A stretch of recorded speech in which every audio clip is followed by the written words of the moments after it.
assigned to this outfit in the Navy called Project Magnet. Was supposed to do geomagnetic observations and surveys of the entire world from a Lockheed C-121 aircraft. So we had our mission was to travel the world and have fun, I guess. So we'd normally go off on a 60-day deployment, heading east or west and doing a complete circumnavigation of the world, coming back from the opposite side. And I can't go on with this discussion unless I have a list of cities from my flight logbook, which I still have. The flight logbook was kind of interesting how I wound up with that.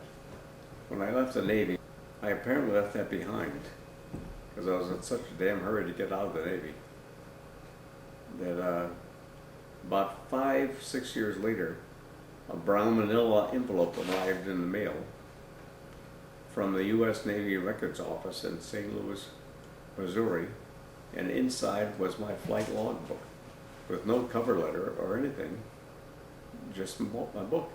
I have no idea how they tracked me down or even why they sent the damn thing to me, but it's certainly been a valuable aid in recalling my adventures in the Navy. We had to pick up our oceanographic scientist at Andrews Air Force Base, and we'd leave Patuxent River, fly up to Andrews a half hour, and then we picked up the scientist and took off on our first world trip, first round of the world trip. First one for me. This outfit has been in existence probably 10 to 15 years previously. And we flew to Mexico City first. It was the Lockheed C-121, which is the civilian version, is the Super Constellation. 4-engine, piston-driven, last of the major piston-driven commercial airliners. Carried maybe 80 or 90 passengers when configured for commercial use. We had a crew of about 15, 20, something like that. And from Mexico City, by the way, we where I survived without Montezuma's revenge. About 3 days there. And Mexico City is 7,500 feet. And this was in July. And so it was damn hot. And we took off that evening before sunset. It was in the high 80s or 90 degrees with pretty high humidity, which makes for very thin air. So we calculated our rollout for takeoff to be just about equal to the length of the airfield, because we had a heavy load of fuel aboard, and we had to get up to tremendous speed for that airplane before it would take off. But the pilot was confident we could make it, and off we rolled. And we sat there counting off the seconds and looking out at the scenery going by, and it was still at eye level. And eventually, the bumping of the airfield stopped. However, the scenery didn't get farther down, indicating that we're gaining altitude. And that went on for a minute or so. And so later, the pilot told me that when they, in situations like that, they just get up to speed, and that's when they get to the calculated speed, which should indicate the ability to get airborne. What they do would raise the landing gear and just hope that you stayed airborne at just about ground level, and gradually, slowly would gain altitude, hopefully in the hot, humid air. Anyway, I went to Curacao, an island in the Caribbean next to Aruba, one of the few desert islands in the Caribbean. It was just hot and dry. formerly a Dutch colony. Now I don't know who owns it. And it's just off the coast of Venezuela. And you can't see Venezuela, but it's close to the mainland. From Curacao, we went to Brazil, and we ran low on fuel on our way to Rio and landed in Brasilia, the brand new capital of Brazil. We didn't stay long enough to get into town, so I have no idea what Brasilia looks like other than the airport. And we gassed up and took off to Rio. We had a hotel room right on the Copacabana beach, beachfront property. The only thing I recall about Rio was that statue that's up over on top of the mountain looking at the beach, Corcovado. I took the cog railroad to the top of that, and I think I have postcards for that. And the other notable thing in Rio Harbor is Sugarloaf. It's a mountainous island out in the middle of the harbor. You could take a cable car to it. However, I figured Brazilian South American cable cars weren't the most reliable thing in the world, so I declined that trip. Well, Rio to Leopoldville was just under 24 hours, I think. You can check the flight time there. I think Rio to Leopoldville. Night VFR flight, it says total time 18.9 hours. Oh, only 18 hours. A mere 18 hours. But the notable thing about landing in Leopoldville is, if you're familiar with the geography of Africa, Leopoldville is the former Belgian Congo, separated from the Democratic Republic of the Congo or something, which is another half of the country, separated by the Congo River. And it was a communist government back then. Its capital city was Brazzaville. Brazzaville and Leopoldville were side by side, separated by the Congo River. So on approach to the airfield, we assumed we were landing just fine. But at the last minute, the pilot realized that he was about to land in Brazzaville. We have no clearance to go there. It was an ally of the Soviet Union, and probably not a good idea to land there. So we made a last-minute wave off, circled around, and then landed legally in Leopoldville. When we were taxiing back from the airstrip to the hangar where we were supposed to park, the engines all cranked to a stop. We had run out of gas. So that was about probably 15 minutes of flight time we had left before we would run out of gas. Nobody seemed to know it.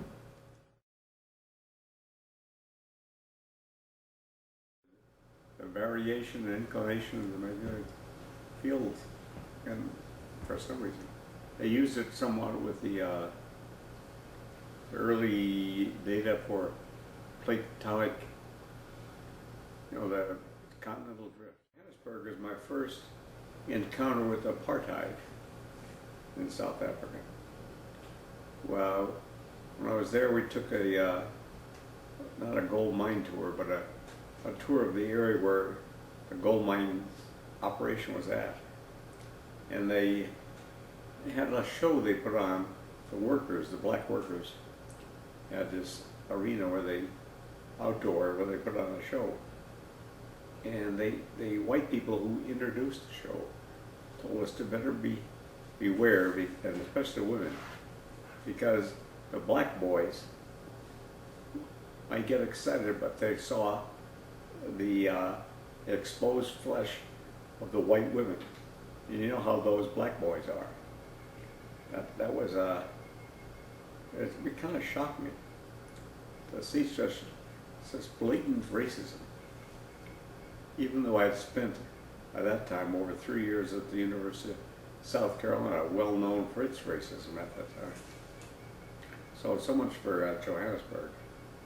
From Johannesburg, we went to the island of Madagascar and the capital city, Tenerife, I think that's the way you pronounce it. And, I actually saw one of their funeral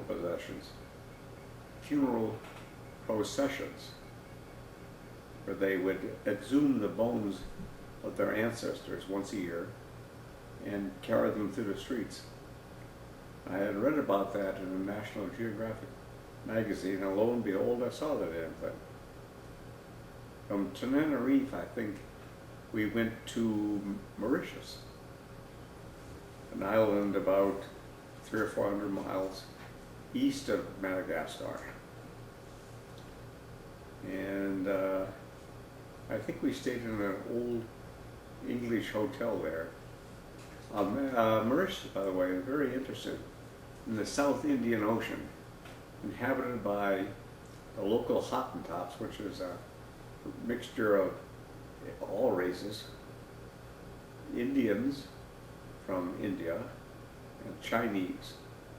And they were all had distinct functions. Like the shop owners, small shop owners were Indian. The larger restaurant owners and larger shops were owned by the Chinese. And the local Hottentots were laborers.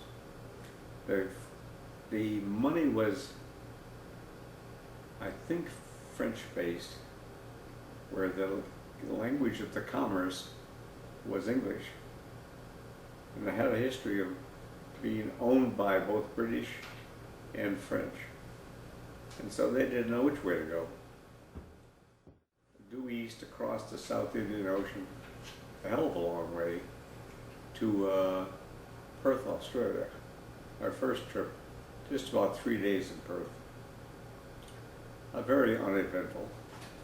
But I had another trip to Perth, which is quite eventful, which we'll get to when we get to it.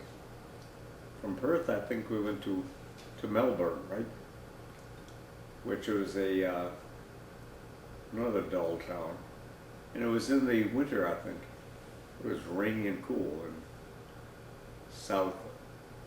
southeast Australia. Not much, but I went to a game park there and saw koala bears and emus. And I went out to dinner one night with some local Australian dignitaries of some sort. And I got to talking about my previous trips. I had been to Lesbos. And the guy said, "Hey, I got a book about this." And the next day he brought over to the hotel a book about Lesbos, which I carried with me to about 2 years ago. And for some reason I've lost track of that book. And I never read the damn thing. So here's an unusual island I've been to. An unusual circumstance that a guy happened to have a book about this island, gave me the book, and I never read it. Went from, where did we go? On our way to Tokyo, we stopped in Quadron, one of the islands only famous because it was, one of the islands that was on the series of island hopping adventures in World War II as the U.S. Army, Navy, and Marine Corps made their way towards Japan. It's an atoll, just big enough to hold the airstrip. Hardly any inhabitable land. A stopover place for TWA flights where they refresh, refuel, and sleep a bit. 2 Navy nurses who wanted to fly to Japan. Don't know how the hell they got to Quadron. But we told them, "Yeah, sure, you can come aboard. We'll take them." And the flight, how long was that flight? Probably 8-10 hours? 14 hours. So there's nobody who cannot want to take a leak in 14 hours. And our airplane was not set up for women to take a leak. We had a urinal on the side of the wall, back behind the curtain, where any man could go there and take a whiz. And these women, I saw them head back to that room. And what they did in there, I'll never know. I didn't ask. But somehow they relieved themselves mysteriously in this, like a 4-inch urinal. Anyway, one of the mysteries of life. From there, we went to that was a flight to Tachikawa, which I think is somewhere near Tokyo. Don't know. No card. In Tachikawa, I think I bought a set of china in the U.S. Post Exchange military base. Oh, and then I think we did visit Tokyo. One of the amazing things about Tokyo, at that time anyway, was they had designated street crossings between blocks where you could cross the street. There was no street light there, but on the side of the road, on a pole, was a bucket with a bunch of things about the size of a ping pong paddle, painted red with something written in Japanese characters. Evidently it said stop. So you'd pick up these paddles and proceed just to walk across the street, and the traffic would stop for you. I gave it a try, and by God it worked. And when you got to the other side, you put your paddle in the other bucket on the side of the road, and people didn't steal them. They were just buckets that you picked up to cross the street. I can't imagine it ever working in the United States. First of all, the buckets would never stay there, and the drivers would never stop. Interesting thing about Japanese culture. Tachikawa, I have no idea where. On the Aleutian chain, gray, rainy, rocky, someplace you don't want to go. We stayed there overnight just enough to get refueled and boogie on. ADAC, we went to probably San Francisco. San Francisco. San Francisco, one of my zillions of trips to San Francisco. San Francisco back to, Denver. oh, Denver. I have no recollection of that. Been to Denver. Been Denver, Patch. Denver back to Patuxent Urban Naval Air Station. Probably a total of 60 days.